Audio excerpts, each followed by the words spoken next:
Olá, pessoal. Esta semana vamos falar sobre mineração e tributação. O enfoque principal é fazer uma avaliação da questão mineral, da extração dos minerais no Brasil e ter uma noção geral sobre a tributação, o que eles pagam de tributos, o que a mineração, o setor mineral, que é uma fonte muito importante de recursos, né, paga de tributos para colaborar com o desenvolvimento da sociedade, para pagar os custos sociais. Quando se fala em mineração, o normal é associar a desenvolvimento, a riqueza, né? Então a questão é dizer, se tem minérios está rico, gera muito desenvolvimento e muita riqueza para o local, para a sociedade onde tem o minério. E também que a atividade de mineração gera emprego, gera muitos empregos, né? Então vamos falar sobre essas questões nesta aula. A base da apresentação, ela está em um artigo de minha autoria que eu escrevi, A Mineração que Empobrece o Brasil. É um artigo pequeno, são 3 páginas, né, de fácil leitura, está no material para leitura. E mais 2 trabalhos do Instituto de Justiça Fiscal. Um é mineração e tributação no Brasil e o outro é subfaturação no setor da mineração no Brasil evade bilhões do orçamento público. Esse é o título. Os 3 trabalhos estão aí disponíveis na internet e também estão no material de leitura. E como um exemplo externo, né, é um livro, Peru, Extração de Ouro, né? O livro La Gran Mineria paga os impostos que deveria pagar, é o caso Yanacocha. Também está disponível para download em PDF, está em espanhol. Então temos uns exemplos práticos, o exemplo prático da extração de ferro no Brasil, do ouro no Peru, né? E vamos então responder, né, a questão principal que é a tributação, né, no setor de minérios. Essa contextualização. Perguntas, né? As mineradoras pagam impostos? Né? Se sim, quais impostos? Temos vários impostos. Né? Quais são os impostos que as mineradoras pagam? A segunda questão, se pagam impostos, quanto pagam? Porque uma coisa é dizer eu pago 1%, eu pago 10%, eu pago 15%, né? Ou 30%. Se não, quais não pagam? Quais são os impostos que não pagam se as mineradoras não pagam, né? E se não pagam, quanto deixam de pagar? Vamos ter umas ideias. O enfoque aqui não é tecnicista, no sentido de ir a fundo nos números, mas sim ter uma visão mais geral, holística, do contexto de como funciona a extração mineral no Brasil e o pagamento de impostos. Convém lembrarmos a função social dos tributos, né? Entender a função social do tributo significa compreender que o Estado existe para a execução do bem comum. O Estado só existe para viabilizar a vida em comum, né? E a sociedade é a destinatária dos recursos arrecadados, né? Nós poderíamos comparar, né, os impostos a uma espécie de mensalidade de um clube, né? Se qualquer grupo social, os grupos sociais, eles precisam se organizar. Então, um grupo social no município, um município é um grupo social, um estado, o Rio Grande do Sul é um grupo social, o país é um grupo social, ou mesmo o grupo que joga futebol no sábado.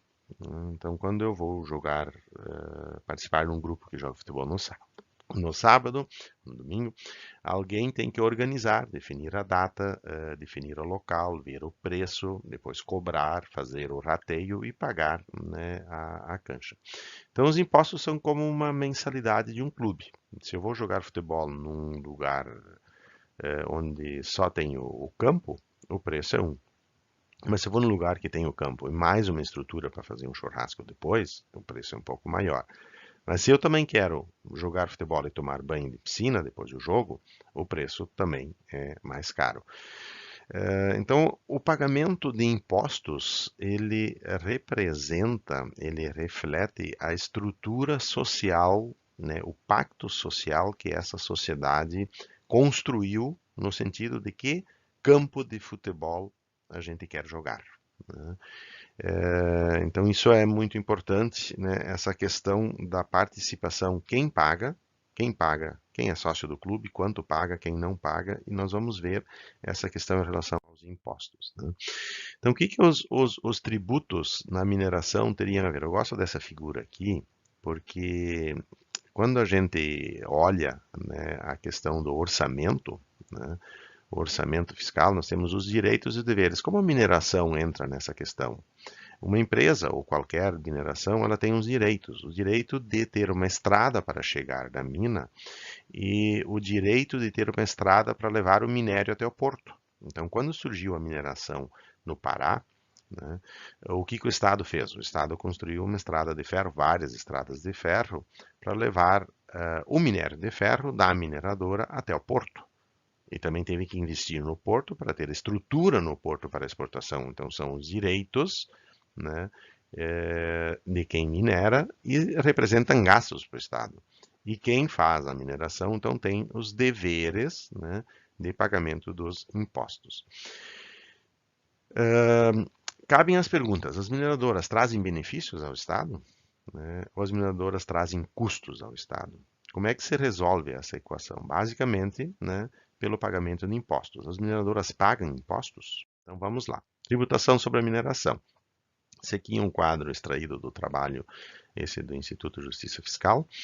O resumo dos tributos e encargos sobre a mineração no Brasil. Então, os principais tributos que nós temos são o imposto de renda e a contribuição, né, sobre o lucro líquido do imposto de renda, né, pessoa jurídica, PIS, PASEP, COFINS, ICMS e depois os tributos sobre a folha. Então, esses são os principais tributos que incidiriam sobre a mineração. Nós temos o mercado interno e temos o mercado externo. Uma das características da mineração é justamente a sua função primordial de exportação. Basicamente, os minérios são exportados na sua grande maioria, pouca coisa fica no mercado interno.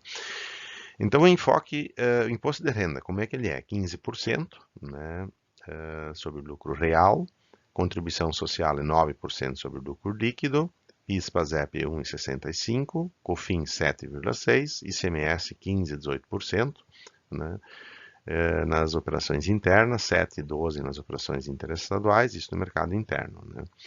Bom, nas exportações, paga, né, imposto de renda. A pessoa jurídica ela apura o imposto de renda, incluindo os lucros auferidos na exportação. Então, ela paga imposto de renda sobre o lucro geral, independente de ser mercado interno ou externo. Mesma coisa vale para a contribuição social sobre o lucro líquido. Já os impostos sobre o consumo, né, que é PIS, COFINS e ICMS, né, são imunes, não paga, não incide na exportação. Tá?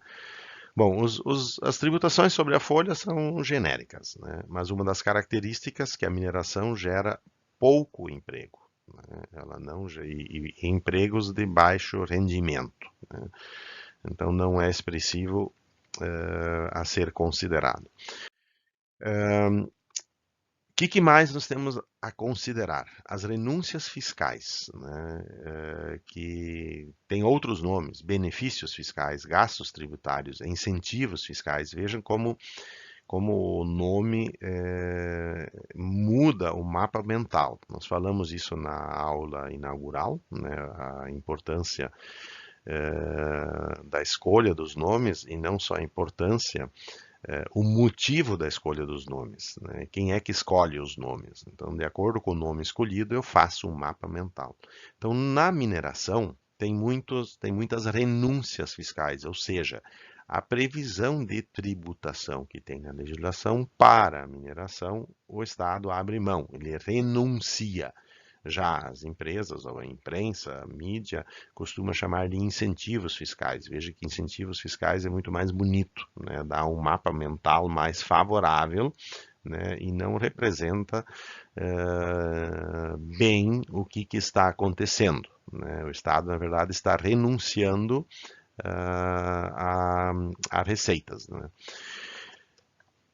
A redução da alíquota né, de importação de 16% para 2%, ou seja, na importação não pagam também. Tá? Outra questão importante a considerar, ICMS mantém o crédito na exportação, além de não pagar, né, como nós vimos no quadro anterior, também mantém o crédito dos produtos intermediários ou consumidos no processo de extração. Então, é mais um benefício. Além de não pagar, ainda absorve ou, digamos, embolsa o ICMS pago pelos demais que venderam para as mineradoras. Os lucros e dividendos são isentos de imposto de renda, inclusive os remetidos para o exterior, né? Então, essa é uma questão importante, porque a mineração, né, vai muita remessa para o exterior. E despesas financeiras, juros sobre o capital próprio. Essa questão dos lucros e dividendos, despesas financeiras, juros sobre o capital próprio, todas as empresas brasileiras usufruem, né? Então, não é específico para a tributação, mas no caso da tributação tem que ser considerado, né, que os lucros e dividendos não pagam nada de imposto de renda. E, além disso, na apuração do imposto de renda da pessoa jurídica, ainda tem essa excrescência chamada de juros sobre o capital próprio. Só existe no Brasil, não existe em outro país do mundo, né? O mesmo vale para a isenção de lucros e dividendos, né? Só existe no Brasil. Existe também na Estônia, mas não dá para chamar de país de tão pequenininho que é, tamanho de Porto Alegre, né? Então, efetivamente, esses dois, digamos, benefícios é muito brando, essas renúncias fiscais expressivas, né? Elas são características do Brasil, tornam alguns chegam a chamar o Brasil de paraíso fiscal em função disso. São renúncias muito fortes, tá? Muito bem. Compensação financeira sobre a exploração mineral, também chamada de royalty. Royalty é um termo em inglês, né, que vem de pertencente ao rei. Antigamente, a mineração pela coroa, na época da colônia, pertencia ao rei, né? Então, hoje, pela Constituição, pertencem à União. Então, seriam de propriedade do povo, né, da população, das pessoas. Tá? Uma das características da mineração é que são produtos esgotáveis, né? Então, como são esgotáveis, a contrapartida, né, seria, além da tributação, seria essa compensação financeira, também chamada de royalty. Tá? Isso aqui é uma citação, né? Os CEFEM devem ser cobrados como um direito de cidadania, direito né, do pacto social das pessoas que pertencem ao grupo social, são cidadãos que vivem nas cidades, digamos, né? Em relação, né, à CEFEM, ela apresenta taxas muito inferiores, para não dizer irrisórias, né, a dos países concorrentes ou de outros países produtores, como Austrália, Canadá, Chile, China, né? Depois vamos ver um quadro sobre isso. Tá? E só citar a Lei Candir, para quem não sabe, a Lei Candir foi a lei que introduziu, em 1996, introduziu a não tributação na exportação de produtos primários, onde se incluem os minerais. Uma das justificativas para aprovar a Lei Candir é de que imposto não se exporta, né? Então, se nós olharmos, por exemplo, a CEFEM, as alíquotas de CEFEM cobradas por Austrália e outros países, Chile, sobre o cobre, né, eles não aplicam esse princípio usado, por exemplo, para convencer as pessoas no Brasil a aprovar, né, a não tributação, né, das exportações, argumento usado na aprovação da Lei Candir. Então, a CEFEM países, ou royalties, né, contribuição financeira sobre exploração mineral. O que se deve destacar? O Brasil é o único país do mundo que cobra sobre faturamento líquido. Ou seja, né, eu desconto as despesas de exploração. Então, se eu inflo, além de reduzir muito o valor, porque é só sobre o faturamento líquido, né, se eu considero custos, né, ou aumento os custos, quanto mais eu aumento os custos, né, menos CEFEM se paga. Austrália, né, sobre o cobre, 5% valor na mina, valor bruto, cobra valor bruto. Brasil, líquido, 2%. Vejam a diferença. Isso aqui, né, vai dar, né, é irrisório o valor que se cobra do Brasil em relação a outros países. China, 2% sobre o valor de venda, né? Aqui o valor da mina, o valor da venda. Tá? Indonésia, e aqui tem, né, Chile, por exemplo, cobre 5%. Né? Aqui uns dados, só para a gente ter uma ideia, né, do que representa. CEFEM, o ferro é um dos principais, né? O Brasil tem a quarta maior reserva, é o terceiro maior produtor de ferro. Então, Minas Gerais aqui, e agora é Pará. Pará está passando à frente de Minas Gerais. Comparação, né, com petróleo e gás. Comparando aqui, né, isso está no trabalho aquele do Instituto Justiça Fiscal, a Vale e a Petrobras, duas empresas, né, muito porte internacional. Lucro líquido, 13 bilhões de dólares, né, 18, 19 bilhões de dólares. Veja que o lucro não é muito diferente. Pagamento de impostos, 1 bilhão de reais, 80 bilhões de reais. Vejam a diferença, 80 vezes mais, sendo que o lucro é parecido. Né? Minério de ferro em Carajás, para ano de 2011, está nesse trabalho, né, com um faturamento de aproximadamente 20 bilhões, apenas 30 milhões foram convertidos ao erário, uma taxa de 0,15%. Então, por aqui a gente pode ter uma ideia de quanto, né, se paga de impostos, né, na mineração no Brasil. O lucro da Vale em 21 anos foi de 320 bilhões. Então vejam o lucro, né, e a quantidade de impostos, né? Ou seja, essas empresas elas fazem parte do Clube Brasil, né, do clube de futebol que joga no Campo Brasil, né, e a parcela que eles pagam para jogar, para participar do jogo, né, é muito baixa. Está aqui, né, valores. Né. Aqui alguns dados só para constar, né, para a gente ter ideia, reservas minerais, o Brasil, nióbio, né, é o primeiro do mundo, então, ou seja, né, ferro, quarto, o Brasil tem muitos minerais, o Brasil é um país rico em minerais. Na exploração, né, o Brasil é o maior produtor mundial de nióbio, o nióbio é usado nas ligas de aço de alta resistência, satélites, aviões, estações espaciais, etc. Então, resumindo, tributação, né? Imunidade nas exportações, né? Não paga imposto na exportação, não paga ICMS, IPI, PIS, COFINS, imposto de exportação. O pagamento da contribuição financeira sobre exploração mineral, CEFEM, né? Royalties, baixíssimos, né? Irrisórios. Imposto de renda e contribuição sobre o lucro, né? Baixos. E já na sequência vamos ver o caso da filial suíça, comentamos também na aula inaugural, né, sobre essa questão, ou seja, né, pagam, né, extração e exportação praticamente não pagam impostos no Brasil. Tá? Se as mineradoras praticamente não pagam impostos, então cabem as perguntas, né, trazem benefícios ao Estado? Trazem benefício à sociedade ou trazem custos ao Estado e custos à sociedade? Participei de um evento faz uns 2 meses, onde participou, promovido pelo Grupo Estadual do Pará, onde o secretário da Fazenda dizia que, né, para o Pará traz custos. Né?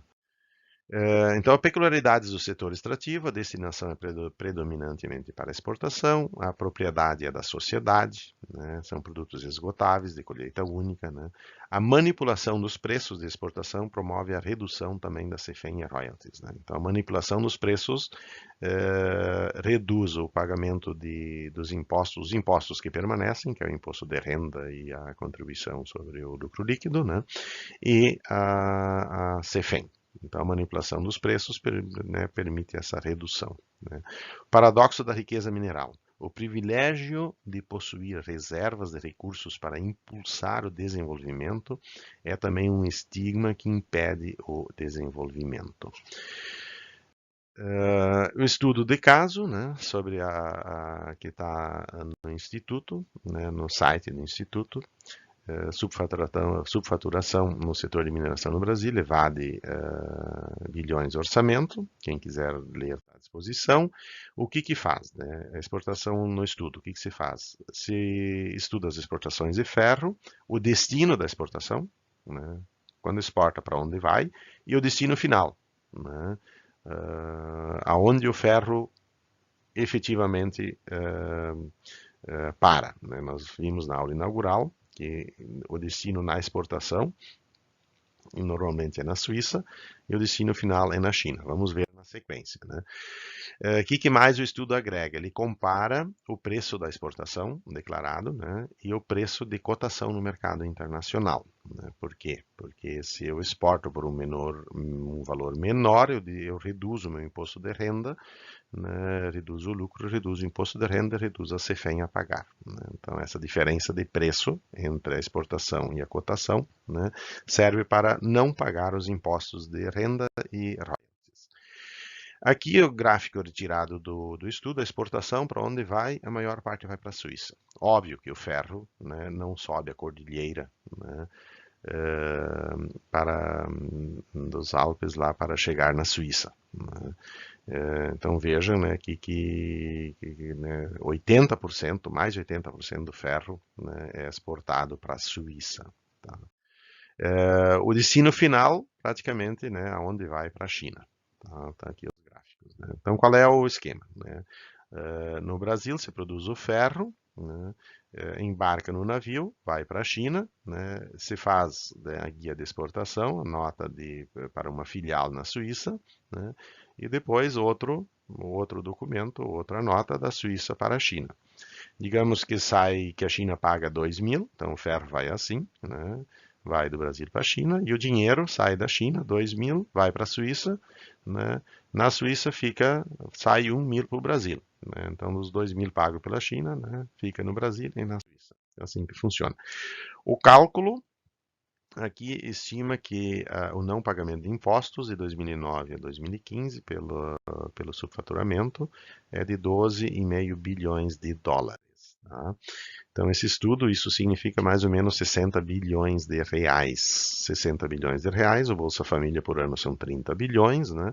Então, vejam, né, que são 2 Bolsa Família país que a Vale, né, pegou e deu, embolsou, né, e deu para os seus acionistas, meia dúzia de acionistas, né? A maioria ainda no exterior. Aqui tem um artigo recomendado para leitura, Vale faz venda fake à Suíça e deixa de pagar bilhões de impostos no Brasil. Tem solução? O que fazer? Né? Muita gente diz, tá, e as empresas não tem jeito, porque as mineradoras, porque as multinacionais, né? Se nós olharmos o Código Tributário Nacional, o artigo 116, ele diz, considera-se ocorrido o fato gerador e existentes os seus efeitos, parágrafo único. A autoridade administrativa poderá desconsiderar atos ou negócios jurídicos, por exemplo, o que seria um ato ou negócio jurídico? Uma exportação fake para a Suíça. Tá? Então, como nós estamos no mundo das fakes, né? Então a exportação de ferro para a Suíça, quando efetivamente o ferro vai para a China, né? Ela pode ser chamada de fake, exportação fake, como no artigo que eu citei na tela anterior. Então, a autoridade administrativa poderá desconsiderar atos de negócios jurídicos praticados com a finalidade de dissimular a ocorrência do fato gerador do tributo ou a natureza dos elementos constitutivos da obrigação tributária, observados os procedimentos a serem estabelecidos em lei ordinária. Ou seja, se houver lei ordinária para considerar a venda fake de ferro para a Suíça, né, como fato gerador, desconsiderar como ato de negócio jurídico e considerar fato gerador, né, a venda a remessa para a China, né, tendo lei ordinária para isso. Previsão tem no código, basta lei. Tá? Além da evasão por subfaturamento, o que mais nós temos? Né? Então, tem, por exemplo, a CEFEM, né, o pagamento do royalty, né, da contribuição sobre exploração. Os valores declarados, né, também, né, ainda não são pagos. 500 empresas devem 392 bilhões à União, mineradora Vale lidera o ranking, né, uma publicação aqui. Então, os lucros, agora privados, né, Vale, se nós olharmos ano de 2021, ano de 2021. Vale tem lucro de 5,5 bilhões de dólares no primeiro trimestre. 5 bilhões no primeiro trimestre. Né? Tá aqui o link da publicação. Se nós olharmos a privatização da Vale, a Vale foi privatizada em 97. Qual o valor? 3,3 bilhões com dinheiro ainda subsidiado. Né? Subsidiado, né? E na verdade eles pagaram a metade desses 3 bilhões com moeda podre, né? Com títulos que não tinham mais cobrança. Né? Então vejam só, um lucro de 5 bilhões em 3 meses, no trimestre, é superior ao total pago pela empresa, né, quando foi comprado. Né? Belo negócio. Bom para quem? Né? Então, isso aqui está na Wikipédia, né? Para quem? Então, como é bom privatizar? Como é bom para o povo brasileiro a privatização? Basta comparar os números e ver como realmente, né, se necessita de privatização, né, com alguma ironia. Bom, então, pessoal, em função do tempo, fim da primeira parte, tá? E depois seguimos com a segunda parte.